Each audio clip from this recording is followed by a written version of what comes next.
చేతులారంగ శివుని పూజింపడేని, నోరు నొవ్వంగ హరికీర్తి నుడువడేని, దయయు సత్యంబులోనుగా దలపడేని, కలుగనేటికి తల్లుల కడుపు చేటు.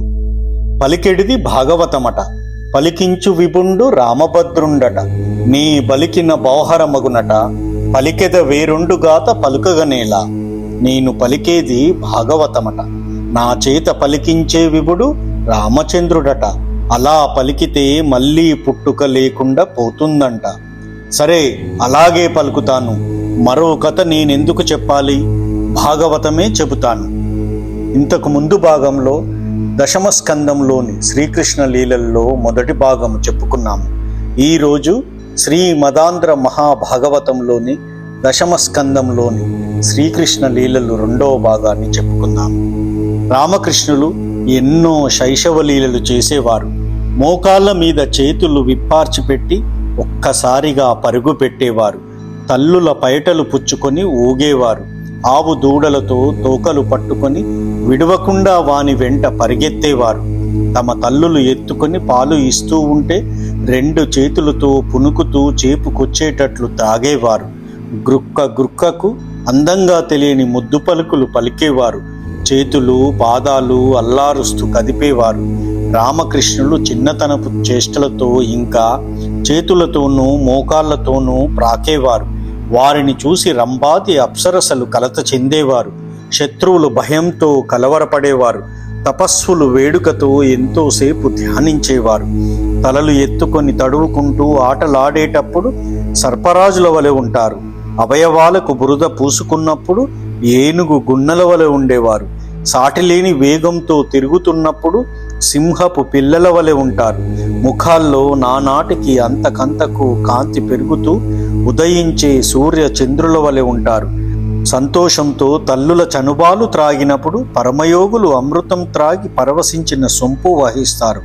ఆ రాజకుమారులు అలా జనులకు మనోహరులై ఉన్నారు. తన్ను చూడని వారిని ఎన్నడూ చూడక మూడు లోకాలు చూపులతోనే తిరుగునట్లు చూడనేర్చిన బాలక చూడామని జనులందరినీ ఇప్పుడు తెలుసుకొని చూడనేర్చాడు. నవ్వులతో అవిద్య యొక్క నేర్పును నవ్వుల పాలు చేయగల చిరునవ్వులు చిందించే నగుమోముతో మెల్లగా నవ్వే సతులను చూసి నవ్వడం నేర్చుకున్నాడు పరీక్షిత్తు మహారాజా. అంతేకాక తనకు బయట అనేది తెలియక త్రిమూర్తులకు ఆవల ప్రకాశించే పరమాత్ముడు శిశువై ఆ అమ్మలకు సంతోషం కలిగేటట్లు అవ్వా అవ్వా అని అనడం నేర్చాడు. అడుగులు వేల కొలది వేయగలిగి కూడా 2 అడుగులతో భూమి ఆకాశము నింపిన బాలుడు ఇప్పుడు అడుగులు వేస్తున్నాడు. ఇంకా శరీరానికి అంటిన దుమ్ము అందమైన విభూతి పూతవలె ఉంది. తల మీద ముందు భాగాన ప్రకాశించే మేలు ముత్యం చంద్రరేఖ వలె ఉంది. నుదుటి మీది బొట్టు మన్మధుని సంహరించిన కన్ను వలె ఉంది. కంఠహారంలోని నీలమణి నీలకంఠం వలె ఉంది. మెడలోని హారాలు శివుని సర్పహారాల వలె ఉన్నాయి. అలా ఆ బాలుడు తనకు శివునికి భేదం లేదని చెప్పటానికా అన్నట్లు శివుని వలె ప్రకాశించాడు. వారి విహారాలు ఆసక్తి కలిగిస్తూ ఉంటే వాటికి అలవాటు పడి ఆ గోపికా స్త్రీలు అన్ని పనులు మరిచి వాళ్ళనే చూసేవారు. వారి తల్లులు వాడి గోళ్ళ జంతువుల వలన సూది కొమ్ములు కల పశువుల వల్ల జల అగ్ని కంటకాదుల వల్ల మోసపోక బాలురను రక్షిస్తూ మనసులలో ప్రేమలు చిగురిస్తూ అందంగా విహరిస్తున్నారు. తన వయసున్న గోపబాలురు తన్ను కొలుస్తూ ఉండగా బలరామునితో కలిసి సంతృప్తి పొందుతూ చిన్ని నడకలతో కృష్ణుడు గోపికలు మెచ్చుకునేటట్లు నీల శరీరంతో ప్రకాశించాడు. ఆ బాలుడు రోజు రోజుకు ప్రవర్తనలోనూ సంభాషణలోనూ సమర్థుడైనాడు. అల్లరి చెయ్యకు అని కోపపడినప్పుడు అలిగి వెళ్ళిపోయేవాడు. అప్పుడు యశోద చేతులు సాచి తన ప్రేమ విందులు వస్తున్నారు అంటూ చిరునవ్వుతో పిలిచేది. వెంటనే తల్లి దగ్గరకు కృష్ణుడు మారాము చేస్తూ ఎప్పటి వల్ల వచ్చి మొలత్రాటి గజ్జలు మ్రోగుతూ ఉండగా ఇంపుగా పాలు త్రాగేవాడు. గోపికల ఇళ్లలోని వెన్నెలన్నీ తినివచ్చి ఏమీ తెలియనట్టు తల్లి దగ్గరకు వచ్చి అమ్మా బువ్వ పెట్టు మమ్మా అంటూ ఇంకా గోపకుమారులను కూడుకొని కృష్ణుడు ఎన్నో ఆటలు ఆడేవాడు. నేను వృషభరాజును, మీరు గోవులు అని రంక వేస్తూ వంగి ఆడేవాడు. నేను రాజును, మీరు భటులు, రండు అని రాచ టీవీతో ఎన్నో పనులు చెప్పేవాడు. నేను దొంగను, మీరు గృహస్థులు అని వారిని నిద్రపుచ్చి సొమ్ములు తీసుకుని పోయి దాక్కునేవాడు. నేను సూత్రధారిని, మీరంతా నటులు అని సంతోషంతో వాళ్ళందరినీ ఆటలాడించేవాడు. మూలలకు పరిగెత్తేవాడు, దాగిలి మూతలాడేవాడు, ఉయ్యాల లూగేవాడు, బంతి ఆటలు ఆడేవాడు. జారుడు చోరుడుగా నటిస్తూ కృష్ణుడు బాలురతో వారిలాగానే ఎన్నో ఆటలు ఆడుతూ ఉన్నాడు. ఆ కృష్ణుడు కపట శైశవంతో దొంగవలె నటిస్తూ ఉంటే గోపికలు సహనం లేక యశోద దగ్గరకు వచ్చి ఇలా అన్నారు. పిల్లలకు పాలు లేవని బాలెంతలు మొరపడుతూ ఉంటే పకపక నవ్వి ఈ కృష్ణుడు నిర్లక్ష్యంతో ఆవు దూడలను ఆవుల దగ్గరకు విడిచాడు. యశోదమ్మ, అమ్మా, నీ కొడుకు మా కడవలలో ఉన్న కాగిన పాలు ఆ పిల్లలకు పూస్తున్నాడు, మిగిలిన వాటిని పగులగొట్టుతున్నాడు. అసలు నీ అదుపు ఉందో లేదో? మీ వాడు మా ఇంట్లో తగినన్ని పాలు కనపడక కోపంతో మా పిల్లలను చిమ్ముకుంటూ వచ్చాడు. తల్లి తలోధరి, వీని వంటి వాడు లోకంలో పుట్టడు. ఈరోజు దొంగిలించడానికి మా ఇంటికి వచ్చి ఉట్టి అందక రోళ్ల పీటలు ఒక చోట ప్రోగు పెట్టి ఎక్కి ఆ కుండలో చేయి పెట్టడానికి అందక కుండ క్రింద ఒక రంధ్రం చేసి మీ కుమారుడు దోషిళ్లతో త్రాగాడు. లతాంగి, ఆడటానికని వెళ్ళి వీరి పెరుగునంతా త్రాగి నీ కొడుకు కొద్దిగా వారి కోడలు మూతికి పూసి వెళ్ళాడు. అప్పుడు ఆ అత్త కోడలు దొంగది దొంగది అంటూ కోడల్ని కొట్టింది. వారింట్లో దూరి కడవలలో ఉన్న నెయ్యి అంతా త్రాగి చివరిలో ఆ కుండలు వీరింట్లో పెట్టాడు నీ కొడుకు. ఇక చూసుకో, వారికి వీరికి పెద్ద తగువయింది. హేలావతి, నీ కొడుకు మా ఇంటికి వచ్చి మా గోడల మీది దేవతల బొమ్మలు చూసి నాకంటే వేరే దేవుడు ఎవరున్నారు అని పకపక నవ్వి మా దేవతల గోడ మీద నీ కొడుకు ఎంగిలి పూసి వెళ్ళాడు.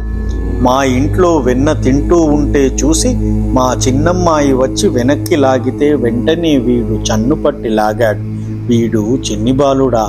ఈ ముద్దు కుమారుడు ఈమె తమ వాకిట్లో తిరుగుతూ ఉంటే పిలిచి పేరడిగిందట. వెంటనే వీడు ఆమె పెదవి కరిచి వెళ్ళిపోయాడు. అమ్మా, వీడు పసివాడా చెప్పు? చేబంతి పడిపోయిందని హుందాగా మా భవనానికి వెనుక మా అమ్మాయి నీళ్లు పూసుకుంటుంటే నీ బిడ్డడు ఆమె వస్త్రం తెచ్చేశాడు. ఇది తగిన పనేనా? సుదతి, ఈమెను చూసి వీడు నిన్ను లేపుకపోతాను, నాతో వస్తావా అన్నాడట. ఇంత చిత్రం ఎక్కడైనా ఉందా? కొడుకులు లేరని ఒకతే ఎంతో బాధపడుతుంటే వీడు నన్ను భర్తగా చేసుకో, నీకు కొడుకులు పుడతారు అని మీద పడ్డాడు. ఇవి చిన్నతనపు పనులే నా తల్లి. నేను వెలుపల చేరాను, తాకకు అని సిగ్గుపడుతూ ఒకటి చెబితే అప్పుడు నీ కుమారుడు ఆ వెలుపల చేరిన చోటేది అంటూ తల ఊపాడు. ఇది న్యాయమా? మీ వాడు ఈమె మీద పడబోతే ఈమె నేను గర్భవతిని తప్పుకో అంది. అప్పుడు ఇతడు గర్భం రావడానికి మూలం ఏమిటి చెప్పు అని అడిగాడు. అలా స్త్రీలు చెప్పగలరా అమ్మా? మగువా, నీ కొడుకు మా మగవారు బయటకు వెళ్ళగా చూచి నీకొక రహస్యం చెబుతాను అంటూ పిలిచి నా పొందు కోరాడు. ఇటువంటి శిశువు గురించి ఎక్కడైనా విన్నామా? నా కుమారుడు నమ్మి నిద్రపోతున్నాడు. అప్పుడు నీ కొడుకు వచ్చి మా పిల్లవాని జుట్టుకు లేగదూడ తోకకు ముడివేసి దూడను వీధిలోకి తోలాడు. ఎంత రాచబిడ్డడైనా ఇంత అల్లరి తగునా?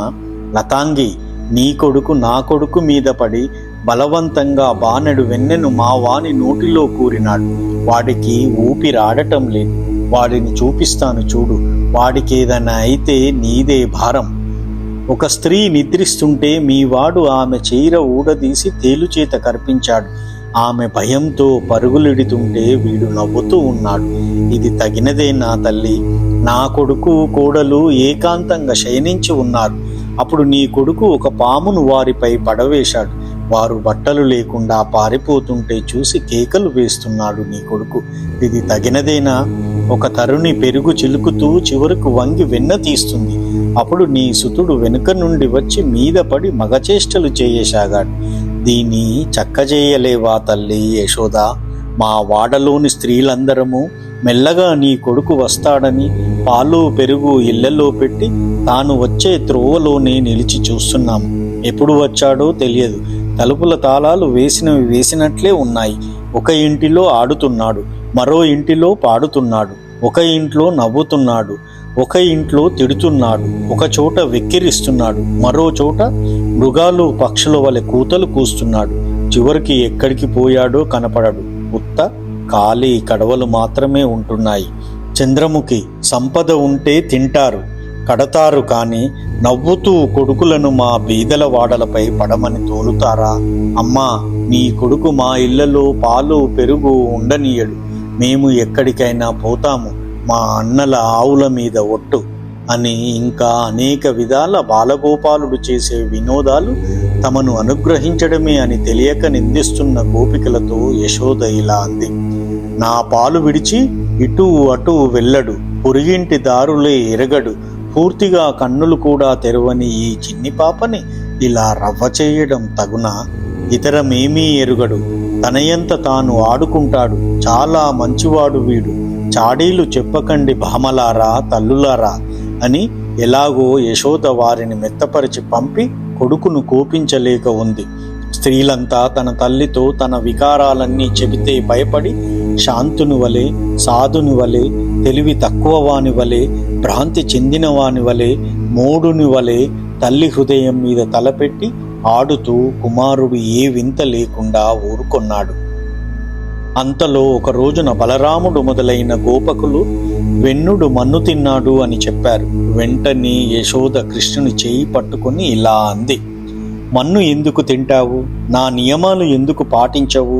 మీ అన్న స్నేహితులు చెబుతున్నారు కదా, నాయనా మన్నెందుకురా, మరో పదార్థమే లేదా అని నేను చెప్పాను కదా అన్న ముగ్ధ అయిన తల్లికి పూర్తి సామర్థ్యం కల కొడుకు ఇలా అన్నాడు.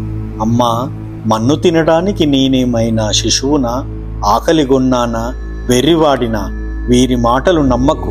నన్ను నీవు కొట్టాలని ఈ మార్గం కల్పించి చెబుతున్నారు. కాదంటే నా నోటి వాసన చూసి నా మాటలు తప్పైతే దండించు అని చెప్పి మెత్తగా ప్రేమతో తల్లిని ఒప్పించి క్రీడా బాలకుడైన ఈశ్వరుడు తన నోరు తెరిచి చూపించాడు. అప్పుడు ఆ యశోద బాలుని నోటిలో సముద్రాలు, పర్వతాలు, అడవులు, భూగోళం, అగ్ని, సూర్యచంద్రులు, దిక్పాలురు మొదలగు వారితో నిండిన బ్రహ్మాండమంతా చూసి ఇది కలయా, లేక విష్ణు మాయ, లేక ఇతర సంకల్పమా, సత్యమో ఊహింపలేకపోతున్నాను. నేను యశోదను కానో, ఇది పరస్థలమా, ఈ బాలుడెంతవాడు, ఈతని ముఖంలో బ్రహ్మాండమంతా ప్రకాశిస్తుంది, దీనికి కారణమేమిటి? ఇది ఆలోచిస్తే చాలా ఆశ్చర్యంగా ఉంది. బాలుడై ఆడుకుంటున్న వీని ముఖంలో విశ్వమంతా ఎలా నిలిచి ఉంది? వీడు బాలుని వలె కనపడుతున్నాడు, కానీ నిజానికి ఇతడు సర్వాత్ముడు, అది విష్ణువు అని నిశ్చయించుకొని ఏ మహాత్ముల వలన ఈ విశ్వరూపం కనిపిస్తే బుద్ధి కంపించిపోయిందో ఆ మహాత్ముడైన విష్ణుమూర్తిని, అఖిల లోకాలకు ఆధారమైన వానిని నా దుఃఖాలన్నీ పోవటానికి ఆశ్రయిస్తున్నాను. నా భర్త, నేను, గోవులు, ఈ మంద, గోపకులు ఈ బాలుని ముఖంలో ఉన్నట్లుగా చూసి ఏమరపాటు పడ్డాము, కానీ నిజానికి ఇతడు మాకు ఈశ్వరుడే అని తనను పరమేశ్వరుడని తలిచే యశోదలో కృష్ణుడు వైష్ణవ మాయ కలిగించాడు. ఆ మాయతో జ్ఞానం నశించి అతడు సర్వాత్ముడని అనక అతనిని తొడమీద పెట్టుకుని వేడుకతో ముద్దాడింది. ఆ మాటలు విని పరీక్షిత్తు ఇలా అన్నాడు. జగదీశ్వరునికి పాలిచ్చే తల్లిగా యశోద ఏమి నోము నోచిందో, కుమారుడంటూ భూమిపై పూజించే తండ్రిగా నందుడే సుకృతం చేసుకున్నాడు. మిక్కిలి భక్తితో శ్రీహరి మీద కావ్యాలు చెప్పిన కవులు కైవల్యం, మోక్షం పొందుతారట. మరి ఆ హరిని పోషించిన తల్లిదండ్రులు చివరికి ఏం పొందుతారు? ఆ మాటలు విని పరీక్షిత్తుతో శుక మహర్షి ఇలా అన్నాడు. రాజా విను, అష్టవశువులలో ద్రోణుడు ముఖ్యుడు. అతని భార్య పేరు ధర. వారినిద్దరినీ బ్రహ్మ భూమి మీద జన్మించుమని ఆజ్ఞాపించాడు. అప్పుడు వారు బ్రహ్మను చూసి విష్ణు సేవాశక్తి మాకిస్తే మేము భూమి మీద జన్మిస్తాము అన్నారు. అలాగే అన్నాడు బ్రహ్మ. ఆ ద్రోణుడే ఈ నందుడు. ధరాదేవి యశోద అయింది. విష్ణుమూర్తి కూడా బ్రహ్మదేవుని మాట గౌరవించి తల్లిదండ్రులని వారిని మన్నించాడు. భక్తితో వీరిలా అయ్యారు. ఒకనాడు తన ఇంటి దగ్గర యువతులంతా ఆయా పనుల మీద వెళ్ళిపోయారు. అప్పుడు యశోద త్వరగా పెరుగు చిలికే స్తంభం దగ్గర కుదురు పెట్టి దాని మీద పెరుగుకుండ పెట్టింది. మిసిమిగల మేగడ పెరుగు ఆ కుండలో పూసి చిలుకుతుంది ఆ యశోద. అప్పుడు పద్మాల వంటి చేతులు ఎర్రని కాంతితో కవ్వపుత్రాడు పగడాల తీగవలి మెరుస్తుంది. క్రమంగా త్రాడు లాగుతూ ఉంటే స్తనాలు వీడిపోయి ఒకదానికొకటి ఒత్తుకుంటున్నాయి. స్తనాల మీది కొంగు జారిపోతే మెడలోని హారాలు బయటపడుతున్నాయి. చెమటతో కూడిన ముఖం మంచుపడిన పద్మం వలె ఉంది. నడుము అల్లాడిపోతుంది. గాజుల చప్పుడు పెరుగుతుంది. కొప్పు విడిపోతుంది. చెవుల కుండలాల కాంతులు మెరుస్తూ ఉన్నాయి. బాలుని ప్రశంసిస్తూ పాడే పాట వలన చెట్లు చిగురుస్తున్నాయి. అలా యశోద పెరుగు చిలుకుతూ ఉంది. ఆ సమయంపున అప్పుడు చిన్ని కృష్ణుడు తల్లి చుట్టూ తిరుగుతూ ఆమె మీద వాలుతూ మూలుగుతూ నిందిస్తూ అమ్మా రా అంటూ పాలిమ్మంటూ పెద్దగా గంతులు వేస్తూ పెరుగు కడవ దగ్గరికి వచ్చి కవ్వం పట్టుకున్నాడు. అలా కవ్వం పట్టుకున్న కొడుకును యశోద దగ్గరికి తీసుకుని తొడ మీద కూర్చుండబెట్టుకుని నెత్తి మీద కూకటులు దువ్వుతూ పాలిచ్చింది. అప్పుడు అతడు కుమ్ముతూ పాలు త్రాగాడు. ఇంకా కడుపు నిండా పూర్తిగా త్రాగకుండానే యశోద తన కొడుకును పీట మీద కూర్చుండబెట్టి పొంగిపోయే పాలు దించడానికి వెళ్ళింది. ఆ బాలుడు చాలా కోపంతో వాడి అయిన రాతితో పెరుగు కడవను బద్దలు కొట్టి సాహసంతో కుండలోని వెన్న తిన్నాడు. దొంగ కన్నీరు కారుస్తూ అంతలో యశోద పొయ్యి మీద పాలు దించి వచ్చి బ్రద్దలైన పెరుగుకుండ ముక్కలు చూసి తుంటరి కొడుకు వెన్న తిన్నాడని తెలిసి నవ్వుతూ యశోద గంభీరంగా కృష్ణుని చూడకుండా వెళ్ళిపోయి మరో ఇంటిలో రోలు తిరగవేసి ఎక్కి ఉట్టి మీద వెన్నను భయపడుతూనే ఒక కోతికి పెడుతున్న కృష్ణుని చూసింది. చూసి వెంటనే చేతిలో సెలగుల పట్టుకొని కానియ్యి రా కుమారా, ఎవరికీ చిక్కవు, ఏ దండము పొందవు, ఏ నివారణ పొందవు, ఏ భయమూ లేదు, ఏ పొరపాటు కలగదు పూర్వం అని నీవు నన్ను లెక్క చేయటం లేదు, ఇప్పుడు ఆ పద్ధతి లేదులే అని అదిలిస్తూ కొడుకు ప్రవర్తన తలుచుకొని యశోద తన మనస్సులో ఇలా అనుకుంది. ఇతడు బాలుడులే అనుకుందామంటే ఏ పెద్దవారు ఈతని పద్ధతిని నడవలేరు. పోనీ భయం తెలియటానికి భయపెడదామంటే ఒకే ఒక్క కొడుకు అనిపిస్తుంది. భయంతో నా బుద్ధి వినిపించుదామంటే తనకు తాను బుద్ధిగా పనిచేస్తాడు. పోనీ అన్నీ విడిచి ఇంట్లో ఉంటాడులే అనుకుంటే వీడు ప్రవేశించరాని ప్రదేశమే లేదు. తన్ను ఎవరైనా తలుచుకుంటే పారిపోడు. భయం ఎంత మాత్రమూ ఎరుగడు. పోనీలే అని ఊరుకుంటే వేలాకోలాలాడుతాడు. పట్టుకొని శాస్తి చేద్దామంటే ఎలా అని ఆలోచించుకొని లాలిస్తే చాలా దోషాలు కలుగుతాయి. తాడనంతోనూ ఉపాయంతోనూ చాలా గుణాలు కలుగుతాయి. అందుచేత బాలురికి తాడనోపాయాలతోనే చాలా గుణాలు కలుగుతాయి. కావున తాడనమే తగినది అని నిశ్చయించుకొని చేతిలోని కర్ర ఊపుతూ బాలా ఆగు ఆగు అని కోపంతో వదిలిస్తూ యశోద దగ్గరికి వచ్చింది. అప్పుడు ఆ కృష్ణుడు భయపడినట్లు నటిస్తూ అల్లరిమాని రోటి మీద నుండి క్రిందికి దూకాడు. తరువాత కాలి గజ్జలు గల్లు గల్లున మ్రోగుతున్నాయి. చెందులు త్రొక్కడం మాని వేగంగా పరిగెత్తాడు. అక్కడి స్త్రీలంతా నవ్వుతూ ఉన్నారు. తల్లి కూడా దగ్గరకు వస్తూ ఉంటే అతడు పరుగు పెట్టాడు. అప్పుడు స్తన భారంతో సన్ననై అలసిపోయి దుర్బలమై జవజవలాడే నడుముతో చెమట పట్టి కంపించే కొప్పుతో జారిపోయే పైటతో యశోద వాని వెంటపడి నివారిస్తుంది. యోగేంద్రుల మనసులు కూడా వెంబడించలేని లీలలు గల కృష్ణుని తల్లి వెంబడించింది. ఇలా వెంట వెళ్ళి స్తంభాతులు తనకు అడ్డం వస్తే అటూ ఇటూ వెళ్ళి పట్టుకోనివ్వటం లేదు కృష్ణుడు. ఈ తప్పు క్షమించు, ఇంకా దొంగతనం చేయను నేను అని ముందుగానే ఏడుస్తూ ఉన్నాడు. స్తంభాదులు తనకు అడ్డం వస్తే అటూ ఇటూ వెళ్ళి పట్టుకోనివ్వటం లేదు కృష్ణుడు. ఈ తప్పు క్షమించు, ఇంకా దొంగతనం చేయను నేను అని ముందుగానే ఏడుస్తున్నాడు. కాటుక కనులు నులుముకుంటూ వెక్కి వెక్కి ఏడుస్తున్నాడు. ఏ ప్రక్క నుండి వస్తున్నదో అని చాలాసార్లు తాగుకుంటూ క్రీగంటితో చూస్తున్నాడు. అటువంటి కృష్ణుని వెంట పని పట్టుకుంది యశోద. చిన్ని వెన్నె దొంగ చిక్కాడు అంటూ కోపంతో కొట్టటానికి చేతులు రాక యశోద దయతో కృష్ణుని కట్టివేయాలనుకొని ఇలా అంది. వీరెవరు? శ్రీకృష్ణులు కారా? ఎన్నడూ వెన్న చూడలేదట కదా. దొంగతనం ఏమాత్రం ఎరుగరట. భూమి మీద ఇంతటి నియమవంతులున్నారా ఎవరైనా? పట్టుకున్నా పట్టుబడని నిన్ను పట్టుకుంటానని పట్టుదల పూనితే పట్టుకొనడం కష్టమా? కానీ పట్టుబడవని అంటారు. అయినా నిన్ను పట్టుకొనడం నాకు తప్ప ఇతరులకు వశమా? సాధ్యం కాదు. ఎక్కడైనా తిరుగుతావు, ఒక్కచోట స్థిరంగా గుణవంతుడవై ఉండవు. నీకు నియమం ఎక్కడుంది? ఇవి నీళ్లు అని తెలిసినా వెనుకాడక అందులో ఉరుకుతావు. అది పర్వతమైనా లేవనెత్తుతానంటావు. మట్టితో ఆటలు మానవు, పోరాడుతావు. ఎత్తైన స్తంభాలు కూడా ఊపుతావు. ఎవరినైనా ఎంత చిన్నదానికైనా అడగడానికి పరుగు పెట్టుతావు. నీవు రాచవేటలతో చాలా నిందలు తెస్తావు. అవలీలగా నీళ్లకు అడ్డకట్ట వేస్తావు.